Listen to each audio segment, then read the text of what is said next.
Greetings, bronies and Pegasisters. This is Black Cloak Brony here with something special for you all. For those that don't know, I actually run audio work for myself and for another Brony-themed project, and today I have a special interview that I conducted on behalf of PlayBrony magazine. This online periodical is currently in the late development stages, and the first official release should be in the next month, so keep your eyes peeled. Also, a brief announcement for the Brony Zone. I will be releasing Episode 1 next Friday on July 6th. I would love to hear from the community with any questions they might have or topics relating to the Brony community they would like me to cover. If you would like to contribute, feel free to shoot me an email at askblackcloakbrony@yahoo.com, all one word. I'll have the address posted in the comments below as well. That's it for announcements, so without any further ado, on to the interview. Enjoy.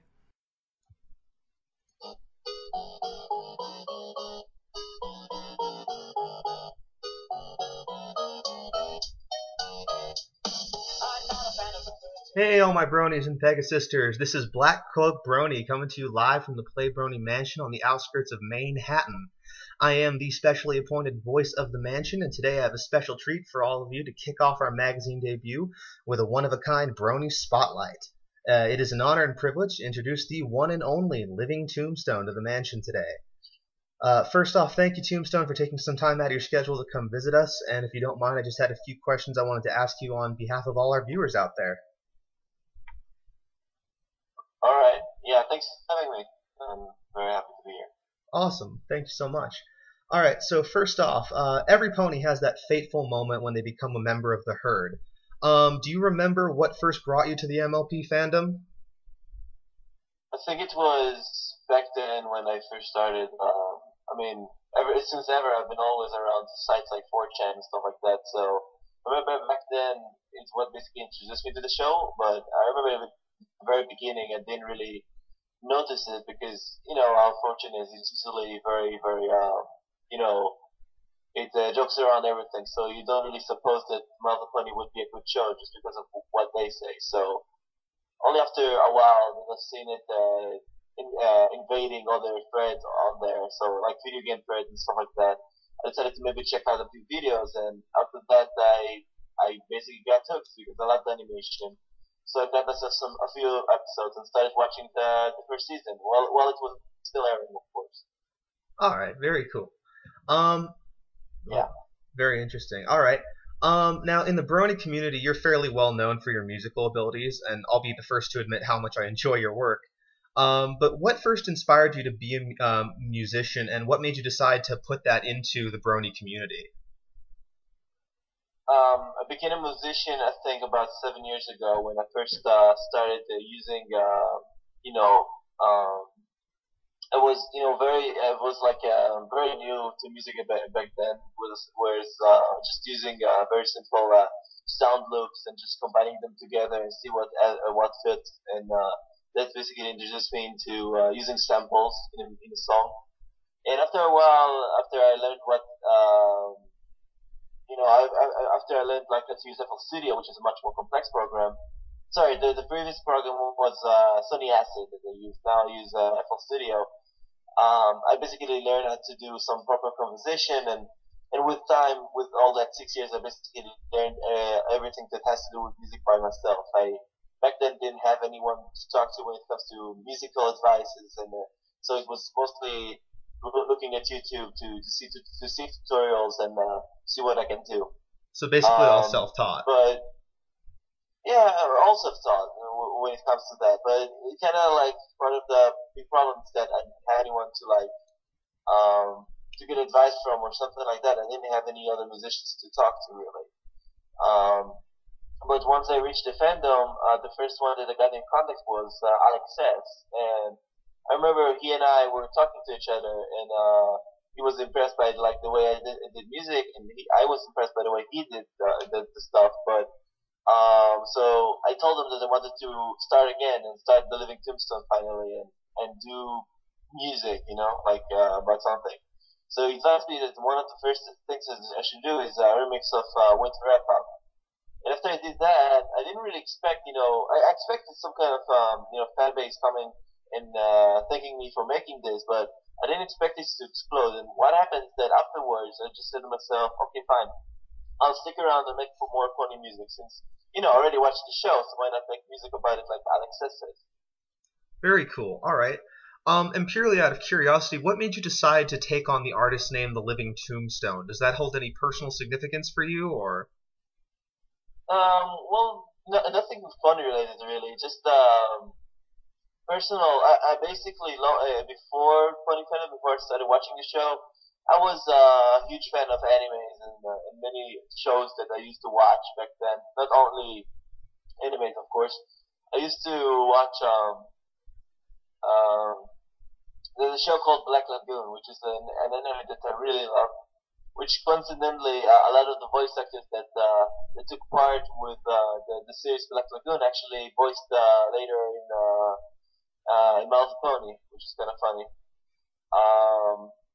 But anyway, like I finished watching Black Lagoon, and after I finished, after I finished, I basically had this really cool idea to have a fictional rock band based on that world, basically, which I thought it would be called The Living Tombstone. But since back in that time, I didn't really have the resources and the stuff I need to create my own fictional rock band, so I just stuck with the name. So I had the channel open called The Living Tombstone for a long time until I finally got the right time to strike and make music with that name. But I didn't expect people to just love the name because it's like how's it called? Like it plays with itself basically. Right. It's an oxymoron kind of. Yeah, an oxymoron, exactly. Yeah, I was looking for that word. All right. Very cool. Now, as many of the viewers know, you do a lot of collaboration work as well as several remixes, including the Discord remix that I played right at the start of this cast. Are there any artists you have a preference working with when you do these collaborations, and if so, who?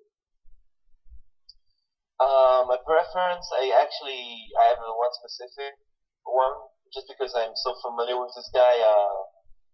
Like my preference is Winchester, for a very big reason that besides as a collaborator when I make music with him, he's also a really great friend, and that really helps us. But then you don't feel as much pressure, as much commitment to to work with this guy, because you feel like the freedom that you can suggest something, or not to be afraid as much to ask if we can change this, change that, and overall that makes a much better song in my opinion when you finish collaborating and everything. But though remixing is kind of like the other way around, because it's like remixing other people's work, because usually I just ask for the local track, just remix from there, just make everything in the background entirely. So that gives me some freedom with like making a really special remix. It's not just an overlay a beat over the original song, just Very cool. All right. And out of all of the work you've done, what would you say is your favorite collaborative piece or your favorite remix? Collaborative piece is I think Love Me Cheerly with me and Wind Toaster. A really, really fun song that I really enjoyed making. It was a lot of fun. The whole process was really, really natural, and you were very happy about the outcome because it's a really addictive song. The remix, I think is most favorite is I think One Trick Pony that I did by Jack Lab and Mike the Microphone. That was a lot of fun because the process there is also very nice, very intuitive, and I definitely enjoyed to see how the process from making it something so simple and then continue with time it just became much more complex, and that was a lot of fun.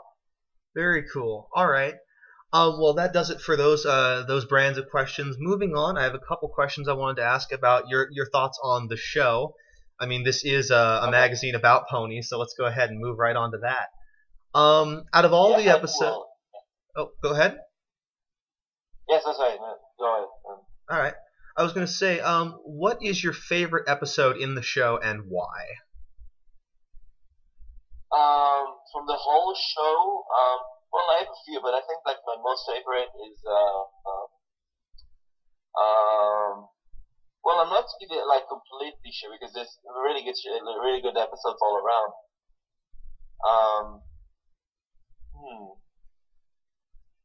think it might be either. You know what? I think I'm pretty settled with this. I think Hurricane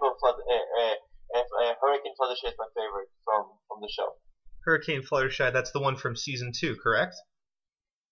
Exactly. Ah, yeah. And there's many good episodes in season 1, but for some reason Hurricane Fluttershy is the one that I really love, like from season 2, and I hope that they will continue this tradition to make episodes like that in the future when season 3 comes out.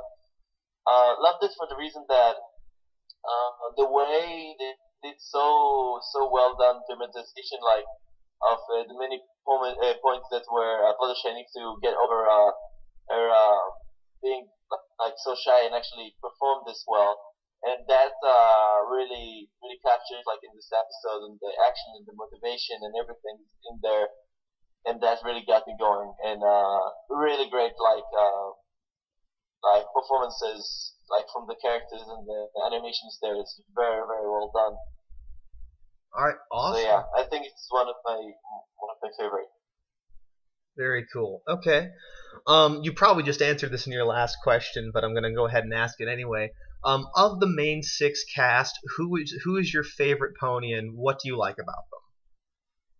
My favorite pony is, in fact, not Fluttershy. Is actually Rarity. The reason for her being my favorite is that I think her element of generosity is one of the thing that I don't only love her for this, but also relate to it. And it's also because that as a character, she's very she has those funny moments, and she's one of the only characters in the show that really makes me laugh because of the way she acts and performs, because she's so like enthusiastic about her dresses and the way she works and everything. She's like over the top when she talks and everything, and that's something I really love about her accent and her character. And generosity, yeah, like I said earlier a bit, I also relate to it because I also believe that it's very important to be generous. It's very important to be kind and help when you can, even when things call for it. And that's something that I really want to. And it's actually like in the music, I always release my stuff for 3 months at a time. Right. All right, that makes sense. Yeah, no, she's definitely interesting. And right on, next up, in terms of background ponies, who would you say is your favorite and why? I know that's a tough one. Well, there's many background characters, and they don't really talk much. But I think my favorite one, and this is something that I'm actually preparing at the moment, is I think Screwless. Which? The Screwless is the crazy pony in one of the episodes where Rainbow Dash steals back her book. Ah, yes, the one who starts barking. Yes. Okay. Yeah, start barking. Yeah. And the reason she's my favorite, I know it's an odd answer, but the reason she's my favorite is because of the fact that there's very little known about that character, and that gave me so much thought about this thing, and about what happened, why she's like in that, she's probably the only crazy pony in the entire show. So I wanted to know exactly like what happened there, and to imagine some kind of a backstory. And that basically means that I'm actually preparing a song about that character, and I'm hoping to release it next week. But anyway, so yeah, she's my favorite just for the mystery of it, because I really love characters that doesn't have any background to it, or doesn't have anything. I mean, yeah, background characters don't have any background at all, but in this one in particular, you don't know, like, there's so much to tell, but you don't know anything. Right. No, I gotcha. For all of our viewers listening out there, the character we're talking about, Screwloose, is the pony that appears in the episode where Rainbow Dash is in the hospital and starts to really enjoy reading. It's during the chase sequence. Should be too hard to find. Moving on to some just community-based questions in terms of just general community stuff you've been doing and things that have been going on in the Brony community. How does it feel being one of the big names out there in the community? A lot of people love your music. I know you're really popular for a lot of your work. And do you ever feel any pressure from that? Just any pressure to perform? There is. And sometimes you like when you're like the bigger you are, the bigger you see things like in another direction because it's quite funny because sometimes when you get bigger, people just seem to think that when you get bigger, you just like it reflects your music basically. Like that you're big and music is like that that or so. It's like people get used to that and suddenly um hold on, let me repeat the answer. I don't know. I kind of carry this away a bit. Anyway, when you get bigger, yeah, there's a lot of pressure, and the reason for being pressure from that point is only because the bigger you are, the bigger you want to prove that your the quality of music is getting better and better, and that you still come back for what you are in for the first place. So always keep on making music, always keep on making whatever is that people come for. So the more you do that, the more you know you want to respect it and give it to your fans basically. So uh, um, and and it's much more bigger pressure from also the community side because it's more people that want to talk to you, it's more people that want to get advice from you, more people that want to see how it's going, like just talk to me like casually, but it doesn't really happen as much because when I'm back home, my time is pretty limited to what I can do with it. So it's either working with or something on my own and call it a day basically. All right. Okay, that makes a lot of sense. One thing Yeah. I personally love about the whole community is there's so much group work and a lot of really friendly participation things. And you've got a couple of projects you've actually worked on. I know we talked a little bit before we got this whole thing scheduled, where you actually did a small part in the Massive Smile project. What was it like working with so many other members of the community? Well, it's quite funny because yeah, it is a big project, but there wasn't much involvement as it went on because it was just like Forge Train is the one who managed it, the one who created this project. What happened is that he just came to all of us bronies and just asked individually if you could record this part and that part because the song is already done. It's a smile song. You just Hmm. needed to record your very basic part over it and then send it to him, and he just combines everything together. There wasn't any involvement from the other artists. I'm pretty sure that some of the artists that I saw in the video, artists that I never got around to talk to because I don't have them on whatever I get to talk to with anyway. All right, awesome. And then also, more recently, I found out about the Balloon Party project. You want to tell us a little bit what that's all about? It seems like kind of an awareness piece, but I couldn't really be sure. Like Balloon Party is a project started by Circuit Fry. He's also a very well-known musician in fandom. He's known for his big albums and he's really interesting electro pieces that he makes. Like it's very his style is very interesting. But the Balloon Party stuff that he started is something that he got around when he talked to another friend. And Balloon Party is a big project to just prove that us bronies we can create really, really big, beat stuff like let's say what Skrillex does or what Knife Party does. Like we make that. We want to prove that we bronies know exactly how to make really awesome electro pieces. Yeah, not just a So minority group. yeah, it just something hard hitting, just something that you can definitely play at a party, and nobody would notice that it has to be particular, like pony wise.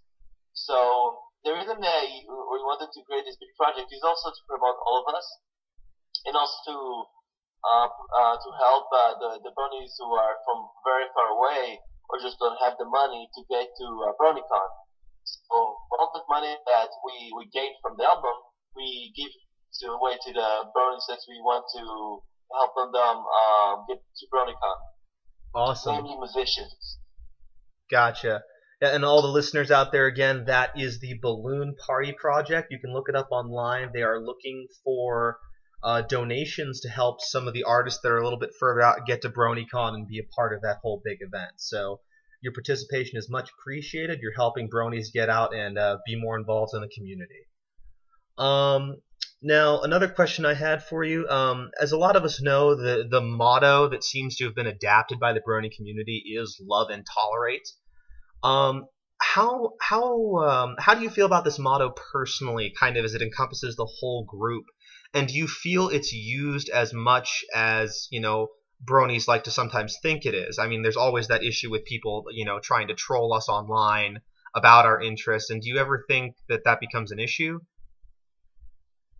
The love and tolerate, like it's a very nice motto because it is about just accepting everyone else except like even people that hate us, love us. It's all about accepting one another, which is fine, and it's something really it's like a motto that I've been always hanging around to, even long before ponies, because it's very important to be smart and rather than just try to apply some justice just because the other person is evil doesn't mean you need to do anything about it. Because you need to understand there's many kind of persons around the world that want to do bad stuff or do something like that, but it doesn't always mean you need to take some kind of an action against them. Sometimes you need to accept the fact that there are people like that, and you just need to move on.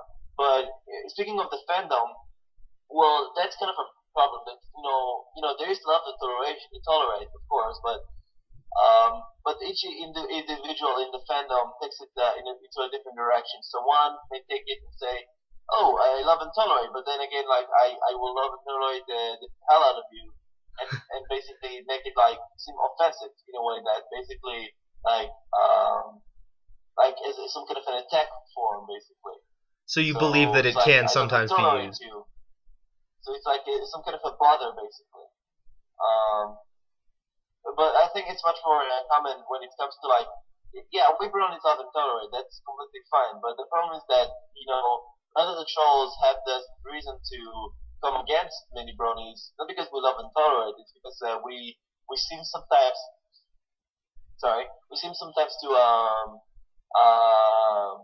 to sometimes go a bit overboard when it comes to promoting us bronies around the internet, specifically in videos that aren't brony at all. So it's like suddenly we see a video and we see a small reference to My Little Pony. We go crazy and like, oh my god, it like has to do with My Little Pony. We gotta talk about this. We gotta comment about this. And yeah, despite it, we do accept other haters and stuff like that. I can definitely see why most of them don't really like the fact that I like the way we act, because we do tend to just show it like to the rest of the world and really promote this thing like the hell out of it. And sometimes it just doesn't look as good because there's people who don't want the show because they have their reason. Maybe they don't like the cute characters, they don't like this and that. So it doesn't mean that we need to just shove it up their faces sometimes. This is what I do agree about. Of course. And we have a great outlet for that. If anyone out there listening, either new to the Brony fandom or is a little bit alienated, Equestria Daily, wonderful site for you to get your voice heard, to see everything that has to do with the Brony community, without really having to worry about trolls all too much. I'm sure there are a couple lurking around, but it's not too bad. And last but not least, from the community section, you already mentioned that you were going to do something about Screw Loose. Aside from that, do you have any upcoming projects or collaborations that you'd be willing to share with us? Anything that's up and coming? Hell yeah, I have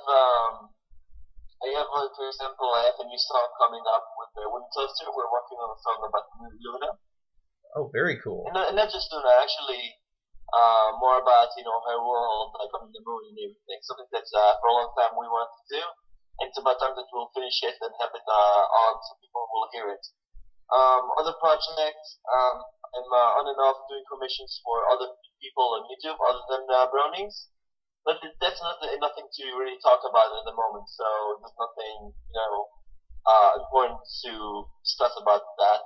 But pony related, I'm also working on the big remix album I'm cooking up, which is an album full of 15 remixes that I asked from different musicians from the fandom to give me the vocal tracks, so I can make original remixes, and then after this album sold for $5 on both iTunes and both on Bandcamp. Oh, that's incredible. Well, I will definitely be looking out for that when that comes up. So I'll probably keep updated with you so I can keep our listeners up to date on when that's coming out. So great. Yeah, I appreciate it. Yeah, okay. Yeah. So we got, as you guys heard, we've got a huge remix album coming out in the near future. The unseen life of Luna during her time on the moon, and the complete, I guess, the backstory of the background pony Screw Loose. That's what's coming up from the Living Tombstone. All right, and the last couple questions here. This is PlayBrony magazine, and of course we have some questions coming straight out of the mansion itself. So let's go ahead and jump right into these little fun questions.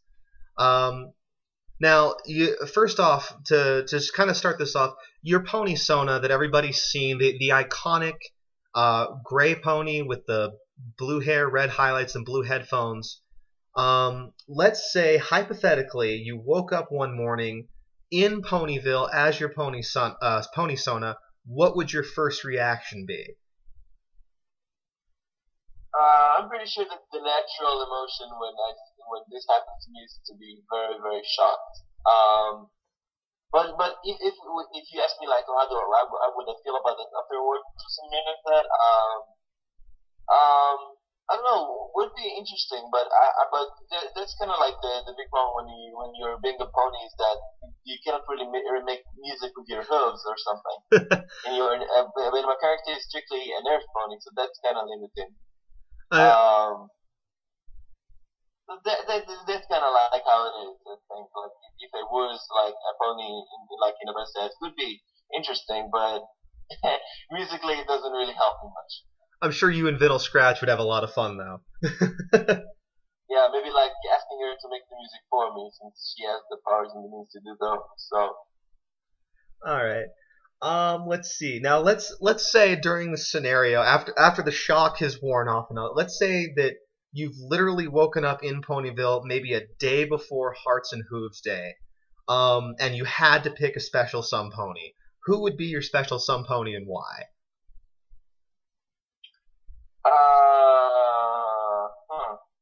Interesting question. I am not sure. I would guess. I don't know. Considering, I think it would be Octavia, to be honest. If I could just try to kidnap her and see if she can really love me. You'd kidnap her? No, I'm kidding, of course. It's like I think Octavia might be. I mean, she's one of the interesting ponies, and she's also a musician, so that could be really interesting. All right then. That's a really interesting answer. I would never have expected that. All right. Yeah. I got to try and keep from laughing here. Some of these questions are a little bit funny. Of all the ponies you've seen, whether they be original characters or ponies from the show, which one would you say has the best plot? And I'm asking this because someone threw it out there on the forums, and I'm obligated to throw that one out there. So, like literally the plot. The plot, literally the plot. Like, who has the best plot of all the ponies you've seen? Alright. Lyra. Because goodness knows we all watch it for the plot, right? No, because she can also sit on her plot. So that's a nice feature. She's practicing for you if you ever do show up. Like, alright.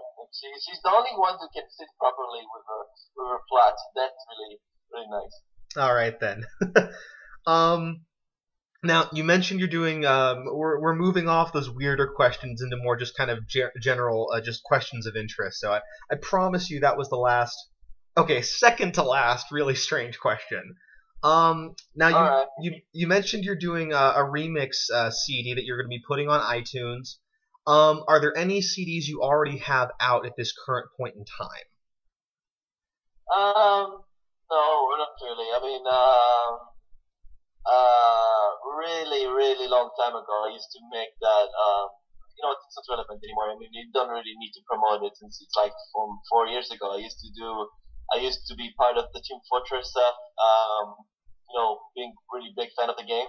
I used to like say, so a long time ago made an album about that game called Rocking Fortress, which I think was kind of nice, but it's nothing to really talk about anymore because it's really old. But from now, I actually had this. I mean, to two songs for Tomska for one of his videos, and I promoted it and put it on iTunes and Bandcamp. And hopefully by the end of next month, I can see how much revenue I've gotten from the iTunes one. So it should be interesting. Excellent. All right. Another question from the mansion. Where do you see yourself as a musician in 5 years' time? Do you expect to still be doing Brony music, or are you planning on taking your abilities elsewhere? I'm pretty sure that when it comes to Brony music, I mean, nobody knows what will happen in 5 years when it comes to pony wise, but Mhm. you know, I'm still happy to do pony music because that's a lot of fun. I think one of the stuff is that I'm pretty sure about that I will do in the future is that I really love producing and producing others' music, sorry, other songs. So it's like somebody can come up to me and say, I have this really great idea for a song, but I don't know how to make it. I don't know how to produce it. So I'm basically the guy to do that because I'm always fun for remixes and taking original vocal tracks and applying a new set of music for it.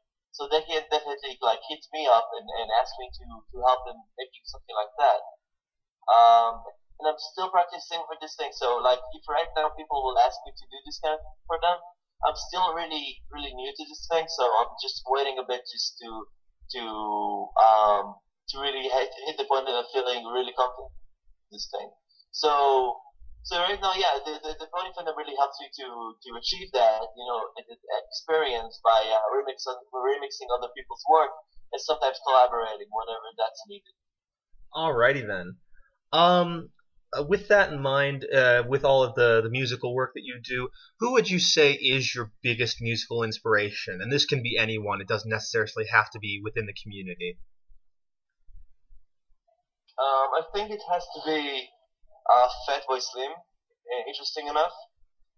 And the reason for this is that forever he has been the one who really made me love electro music overall, because he was heavily using samples and loops and many other stuff that I really loved to listen to back then when electro music was still a bit fresh at the time. You know, it was interesting, but you know, he was the one that I think captured me the most, and he's probably one of the biggest inspirations for me to do remixes in his way. That it's important to make a remix brand new and different than the original, and that way it basically inspired me to do music like the way he does. All right, very cool. All right, coming up on the last, this is a completely random question. One of the admins threw out. You can answer however you like. I'm not even sure how I'd answer this. Given the choice, would you rather have a chimichurri chonga or a pickle barrel kumquat? And I don't know. I would have to say chimichurri chonga rather than a pickle kumquat because I don't like pickles, and chimichurri chonga sounds like something much more sweeter and sounds awesome to eat. I would love to try a chimichurri chonga one time. Fantastic reasoning. I'll ask one of the admins if they have a recipe for that and get back to you. All right. Awesome. We'll go ahead and bring this out. I got one question left for you, and then we'll go ahead and wrap this up. With your position as a musician in the Brony community, I'm sure there's at least a few people that really look up to you for what you do. Do you have any advice for any up-and-coming musicians out there? The biggest advice that I have to say, and this is something that I've been thinking about for some time, because most musicians that come to me asking me like for, oh, is this good? Like, is like the song that I made is good, or can you help me work with together or something like that? I mean, that's a lot. That's very cool, but I saw a lot of the people that ask me that question. A lot of them are either actually really starting out or really at the beginning, and you know, most of the time I just really reply to those because I really want them to still like practice a bit and do something. But anyway, my advice is that to really think like the way that I gained my experience from self teaching, basically self taught, is that you really need to first of all not to really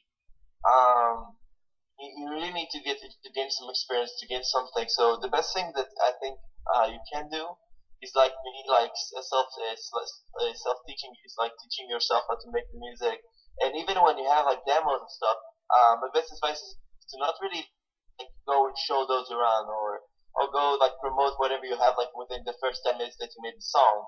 And the reason for this is that the more time that you have, the more time that you practice and everything. I'm pretty sure that within 6 years or like the time that I've gained like my experience in making music, that you will have the same opportunity as most of us, Brony, that we got into the fandom and we've gotten really like really crazy famous over the past 4 or 5 months.